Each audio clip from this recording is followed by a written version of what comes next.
ইন্নাল হামদুলিল্লাহ ওয়াসসালাতু ওয়াসসালামু আলা রাসূলিল্লাহ ওয়া আলা আলিহি ওয়া আসহাবিহি ওয়া মান তাবিআ বিহুদাহ আম্মা বা'দ। সম্মানিত দর্শক ভাই বোনেরা, আজ আপনাদের সঙ্গে শেয়ার করতে চাই যে বিষয়টি, সেটি হলো কিয়ামতের ভয়াবহতম দিনে আমরা কিভাবে নবী সাল্লাল্লাহু আলাইহি সাল্লামের সুপারিশ এবং বিভিন্ন পাওয়ারফুল আমলের সুপারিশ, কার্যকর সুপারিশ আমরা লাভ করতে পারবো সে বিষয়ে আপনাদের সঙ্গে ৬টি বিষয় শেয়ার করতে চাই কোরআন এবং সুন্নাহর আলোকে, যে আমলগুলোর মাধ্যমে আমরা প্রত্যেকে কিয়ামতের ময়দানে আল্লাহ সুবহানাহু ওয়া তাআলার দরবারে পাওয়ারফুল এবং কার্যকর সুপারিশ আমরা লাভ করব। তার সবচাইতে শক্তিশালী সুপারিশ হলো স্বয়ং নবী সাল্লাল্লাহু আলাইহি সাল্লামের সুপারিশ।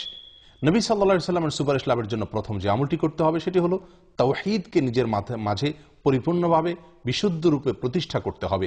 শিরক এবং শিরকের কোনো আলামত থেকে, চিহ্ন লেশ থেকে, বড় শিরক এবং ছোট শিরক সবকিছু থেকে নিজেকে পরিচ্ছন্ন পবিত্র করে নিজের তাওহীদকে মজবুত করতে হবে। অন্তরের গভীর থেকে খালেসভাবে লা ইলাহা ইল্লাল্লাহ এ বাক্যের উচ্চারণ করতে হবে, বলতে হবে, স্বীকারোক্তি দিতে হবে। নবী সাল্লাল্লাহু আলাইহি সাল্লাম বলেন, আসআদুন নাসি বিশাফাআতি ইয়াউমাল কিয়ামাতি মান ক্বালা লা ইলাহা ইল্লাল্লাহ মুখলিসাম মিন কলবিহি, যেটি সহিহ বুখারীতে বর্ণিত হয়েছে। তিনি ইরশাদ করেছেন, কিয়ামতের ময়দানে আমার সুপারিশ লাভ করে ধন্য হবে, সবচেয়ে সৌভাগ্যবান হবে ওই ব্যক্তি যে ব্যক্তি অন্তর থেকে লা ইলাহা ইল্লাল্লাহ বলবে, খালেস ভাবে, পিওর ভাবে, শিরক ইত্যাদি থেকে মুক্ত এবং পরিচ্ছন্ন করে সম্পূর্ণ আল্লাহর জন্য তাওহীদকে প্রতিষ্ঠা করে সেই রকম ভাবে মুখে বলবে লা ইলাহা ইল্লাল্লাহ। তখন আল্লাহ তাআলা তার ওই ব্যক্তি আমার সুপারিশ লাভে ধন্য হবে, সৌভাগ্যবান হবে। তাহলে একটি আমল আমরা পেয়ে গেলাম, তাওহীদকে নিজের ভেতরে সুন্দর করে প্রতিষ্ঠা করে লা ইলাহা ইল্লাল্লাহ পাঠ করা খালেস ভাবে অন্তর থেকে। এটি যত বেশি করতে পারবো, যত ভালো করে করতে পারবো, যত মজবুত করে করতে পারবো, নবী সাল্লাল্লাহু আলাইহি সাল্লামের সুপারিশ আমি তত বেশি নিশ্চিত করতে পারবো ইনশাআল্লাহ। দ্বিতীয়, কিয়ামতের ময়দানে যে সুপারিশ আমার কাজে আসবে ভয়াবহতম দিনে, দুনিয়ার কোনো বিপদের মতো বিপদ নয়, মানুষের জীবনের সবচেয়ে বড় বিপদের সময় আমাকে সুপারিশের মাধ্যমে, কার্যকর সুপারিশের মাধ্যমে সহায়তা করবে যে আমলটি, সেটি হলো কোরআনে কারীমের তেলাওয়াত। সহিহ মুসলিমের হাদিসে আসছে, নবী সাল্লাল্লাহু আলাইহি সাল্লাম ইরশাদ করেছেন, ইকরাউল কোরআন, তোমরা কোরআন পাঠ করো। কেন?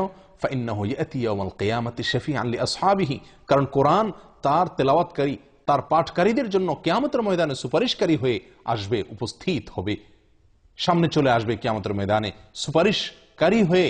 যে ব্যক্তি দুনিয়াতে কোরআনকে তেলাওয়াত করবে সবসময় সহি, শুদ্ধ রূপে, বিশুদ্ধ রূপে, অর্থ সহকারে বুঝতে পড়ে তেলাওয়াত করতে পারলে আরো ভালো। কোরআন কারীমকে তেলাওয়াত করা, এটি কিয়ামতের ময়দানে আল্লাহর দরবারে পাওয়ারফুল এবং কার্যকর একজন সুপারিশকারী আমরা এর মাধ্যমে পেয়ে যাব। অতএব দ্বিতীয় আমল পেয়ে গেলাম, সেটি হলো কোরআন কারীমকে তেলাওয়াত করা।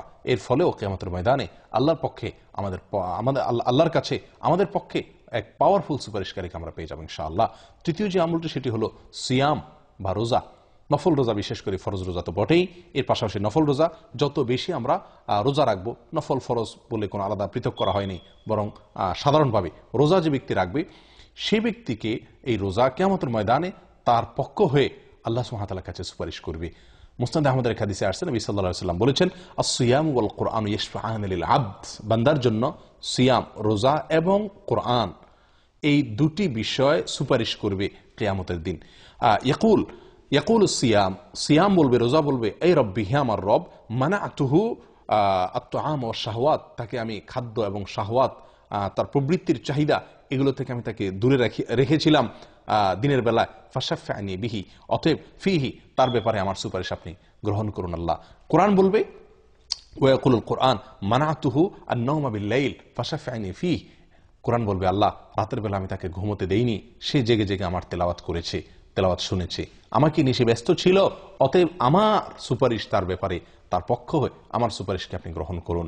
এবং নবী সাল্লাল্লাহু আলাইহি সাল্লাম বলেন, ক্বাল ফায়ুশাফাআন, আল্লাহর পক্ষ থেকে তাদের উভয়ের সুপারিশকে গ্রহণ করা হবে। অতএব সম্মানিত ভাই বন্ধুরা, আসুন কোরআন কারীমকে তেলাওয়াত করি এবং সিয়ামকে খুব গুরুত্বের সাথে সিয়ামকে পালন করি। রমজান মাসের সিয়াম অবশ্যই, আর সম্ভব হলে নফল সিয়ামও মানুষের জন্য সুপারিশ করে। 3 নম্বর আমরা আমল পেয়ে গেলাম। চতুর্থ যে আমলটি আল্লাহ সুবহানাহু ওয়া তাআলার কাছে কিয়ামতের দিন আমাদের পক্ষ হয়ে সুপারিশ করার জন্য আমাদেরকে উপযুক্ত করবে, সেটি হলো, এবং এই সুপারিশ স্বয়ং নবী সাল্লাল্লাহু আলাইহি সাল্লামের সুপারিশ, সেটি হলো আজান। আজানের পরের যে দোয়া আছে সে দোয়া পাঠ করা। সহিহ বুখারীতে বর্ণিত হয়েছে নবী সাল্লাল্লাহু আলাইহি ওয়াসাল্লাম ইরশাদ করেছেন, যে ব্যক্তি এই দোয়া পাঠ করবে আজানের পরে, আল্লাহুম্মা রাব্বা হাযিহি দাওয়াতি তাম্মাহ ওয়াস সালাতিল কাইমাহ আতি মুহাম্মাদানিল ওয়াসিলাতা ওয়াল ফাদিলাহ ওয়াবআথহু মাকামান মাহমুদানিল্লাযী ওয়া'আদতাহ, এতটুকু এই দোয়াটুকু, আল্লাহুম্মা রাব্বা হাযিহি দাওয়াতি তাম্মাহ ওয়াস সালাতিল কাইমাহ আতি মুহাম্মাদানিল ওয়াসিলাতা ওয়াল ফাদিলাহ ওয়াবআথহু মাকামান মাহমুদানিল্লাযী ওয়া'আদতাহ, এই দোয়াটুকু যে ব্যক্তি পাঠ করবে, হাল্লাত লাহু শাফাআতি, ওই ব্যক্তির জন্য আমার সুপারিশ অবধারিত বা সুপারিশ তার জন্য হয়ে যাবে, মঞ্জুর হয়ে যাবে, সুপারিশ সে পাবে। তাহলে এই হাদিস থেকে আমরা জানতে পারলাম, যদি আজানের পরে নিয়মিত আপনি এই দোয়া পাঠ করেন এবং আপনার মাথায় অবশ্যই এটা থাকা ভালো উচিত যে আমি এই দোয়া পাঠ করার মাধ্যমে নবী সাল্লাল্লাহু আলাইহি ওয়াসাল্লামের সুপারিশকে আমাদের ময়দানে পাবো, অতএব এই দোয়া পাঠ করা। 4 নম্বর আমরা আমল পেয়ে গেলাম, যেটি সহিহ বুখারীতে বর্ণিত হয়েছে। 5 নম্বর যেটি সহিহ মুসলিমে বর্ণিত হয়েছে, নবী সাল্লাল্লাহু আলাইহি ওয়াসাল্লাম ইরশাদ করেছেন, মদিনার কষ্টকে উপেক্ষা করে, মদিনার কষ্টকে সহ্য করে, মদিনার শহর ত্যাগ না করে যে ব্যক্তি মদিনায় বসবাস করবে, অবস্থান করবে, মদিনার কষ্টকে হজম করবে, সবর করবে, এটাকে সহ্য করবে নবী সাল্লাল্লাহু আলাইহি ওয়াসাল্লামের মহব্বতে, ভালোবাসায়, এবং এই হাদিসের দিকে লক্ষ্য করে ওই ব্যক্তির জন্য নবী সাল্লাল্লাহু আলাইহি ওয়াসাল্লাম কিয়ামতের দিন সুপারিশকারী হয়ে বা তার পক্ষে সাক্ষী হয়ে নবী সাল্লাল্লাহু আলাইহি ওয়াসাল্লাম স্বয়ং নিজে উপস্থিত হয়ে যাবেন। অতএব মদিনার কষ্ট করে বসবাস করতে পারা, এটিও আমাকে নবী সাল্লাল্লাহু আলাইহি ওয়াসাল্লামের সুপারিশ পাইয়ে দিবে। আবু সাঈদ খুদরী রাদিয়াল্লাহু তাআলার কাছে এক ব্যক্তি একবার মদিনার কঠিন একটি সময়ে মদিনার শহর ত্যাগের বিষয়ে পরামর্শ নিতে আসলেন।